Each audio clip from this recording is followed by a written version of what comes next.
अस्सलाम वालेकुम। उम्मीद करती हूँ आप सब खैरियत से होंगे। मैं भी बिल्कुल ठीक ठाक हूँ और आज आप लोगों के लिए लेकर आई हूँ फ़िश मसाला करी की रेसिपी। आज की इस रेसिपी में मैं आपको बताऊँगी कि बग़ैर स्मेल के आप किस तरह से मछली का एक मज़ेदार सा सालन तैयार कर सकते हैं। तो वीडियो को बग़ैर स्किप किए देखिए ताकि वीडियो का कोई भी इंपॉर्टेंट पार्ट आपसे मिस ना हो और कोई भी इंग्रेडिएंट्स आपसे मिस ना हो। बिस्मिल्लाहिर्रहमानिर्रहीम। आप देख रहे हैं मेरा YouTube channel tasty food with Naureen. आज हम बनाएंगे बहुत मज़ेदार मसाला फ़िश करी। तो चलें इसे बनाना स्टार्ट करते हैं। यहाँ पर मैंने 700 ग्राम यानी आधा किलो से ज़्यादा फ़िश ली है। पहले मैंने फ़िश की स्मेल निकाली, फिर उसे अच्छी तरह से वॉश कर लिया। मैं एक वीडियो आपके साथ शेयर कर चुकी हूँ जिसमें मैंने फ़िश की स्मेल निकालने और फ़िश को अच्छी तरह से वॉश करने का तरीका बताया है, जिसका आई कार्ड आप ऊपर देख सकते हैं और डिस्क्रिप्शन बॉक्स में भी उस वीडियो का मैं लिंक शेयर कर दूँगी। प्लीज़ ज़रूर चेकआउट कर लीजिएगा। अब यहाँ पर मैं तकरीबन half table spoon ginger garlic paste add करूँगी, हाफ़ टी स्पून मैं ऐड करूँगी नमक, 1/4 टीस्पून मैं ऐड करूँगी टर्मरिक पाउडर। इन तमाम तर चीज़ों को अच्छी तरह से मिक्स कर लीजिए।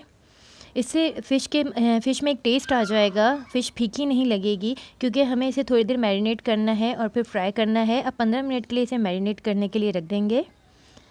15 मिनट गुजर चुके हैं। अब एक फ्राइंग पैन में मैंने इतना ऑयल ले लिया है ताकि मैं फ़िश को फ्राई कर सकूं। बहुत ज़्यादा डीप फ्राई नहीं करेंगे, बस लो टू मीडियम फ्लेम में इसे फ्राई करेंगे सिर्फ 5 मिनट के लिए, ताकि जो हमने मसाला लगाया है उससे फ़िश में अच्छा से एक टेस्ट आ जाए।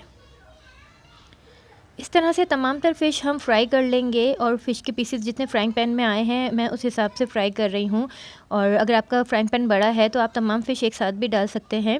बस 5 मिनट के लिए इसे फ्राई करके तमाम तर फ़िश को हम निकाल लेंगे, जैसे इसमें एक अच्छा सा गोल्डन कलर आ जाएगा। इस तरह से फ्राई कर करके मैंने तमाम तर फ़िश निकाल ली। अब मैंने एक अलग से एक कढ़ाई ले ली है और इसमें हाफ़ कप मैंने कुकिंग ऑयल ऐड किया है।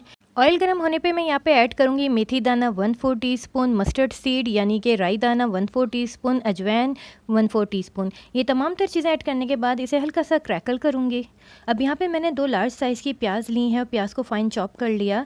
प्याज ऐड करने के बाद प्याज को मीडियम फ्लेम में मैं बिल्कुल गोल्डन सा कर दूँगी। प्यारा सा गोल्डन कलर आ जाएगा तो मैं यहाँ पर ऐड करूँगी 2 table spoon ginger garlic paste, जो कि बहुत इंपॉर्टेंट है इस रेसिपी में। जिंजर गार्लिक पेस्ट ऐड करने के बाद इसे थोड़ा सा फ्राई करेंगे ताकि एक कच्चापन होता है जिंजर गार्लिक का वो निकल जाए। यहाँ पे थोड़ा सा मैं पानी ऐड करूँगी ताकि प्याज हमारी मज़ीद ब्राउन ना हो जाए। तो थोड़ा सा पानी ऐड करने के बाद अब यहाँ पे कुछ पाउडर मसाले जाएंगे, जिसमें 1 टीस्पून सॉल्ट है, धनिया पाउडर ऐड करेंगे यहाँ पे 1 टेबल स्पून, हल्दी ऐड करेंगे यहाँ पे 1/4 teaspoon, red chilli powder add करेंगे हाफ़ टेबल स्पून, कश्मीरी लाल मिर्च ऐड करूँगी यहाँ पे 1 teaspoon, garam masala powder half teaspoon और क्यूमिन पाउडर 1 टीस्पून ऐड करूँगी। इन तमाम तर इंग्रेडिएंट्स को अच्छी तरह से मिक्स करेंगे। लो टू मीडियम फ्लेम में अच्छी तरह से इसकी भुनाई करेंगे तकरीबन 8 से 10 मिनट। इस दौरान अगर आपको लगे कि मसाला ड्राई होने लगा है तो थोड़ा थोड़ा पानी भी ऐड कर सकते हैं। 8 से 10 मिनट मसाले को अच्छी तरह से भुनने के बाद अब यहाँ पे मैंने आधा कप दही ऐड किया है। इस बात का ख़ास ख्याल रखिएगा, जब भी हम किसी मसाले में दही ऐड करते हैं तो फ्लेम को हम हमेशा लो रखते हैं। लो रखने के बाद हम इसमें दही ऐड करते हैं, वरना तेज़ आंच में दही डालेंगे तो दही फट जाएगा। इसके बाद मैंने यहाँ पे तकरीबन 1 गिलास पानी ऐड किया है ताकि हल्का सा एक शोरबा दे सकूँ मैं अपने सालन को। अब इस पानी में जैसे ही बॉयल आ जाएगा तो मैंने जितनी भी मछली फ्राई करके रखी थी वो तमाम तर मछली एक के बाद एक इसमें ऐड कर देंगे। इस तरह से एहतियात के साथ मछली इसमें बिठाते रहिए। चूँकि ये मछली हम पहले भी थोड़ा सा फ्राई कर चुके हैं तो इसे गलने में ज़्यादा टाइम नहीं लगेगा। अब यहाँ पे मैं 1 टीस्पून ऐड करूँगी कसूरी मेथी। कसूरी मेथी की बहुत अच्छी सी खुशबू सालन में आएगी। थोड़ा सा हाथों से क्रश करके मैं इसे ऐड कर दूँगी। अब लो फ्लेम में मैं तकरीबन 7 से 8 मिनट इसे पकाऊँगी। इसमें चम्मच मत चलाइएगा वरना मछली टूट सकती है। इस तरह से कढ़ाई को हिला के इसमें मिक्स करें। 8 मिनट गुजर चुके हैं। अब देखिए मछली का मसाला और इसकी ग्रेवी तकरीबन रेडी है।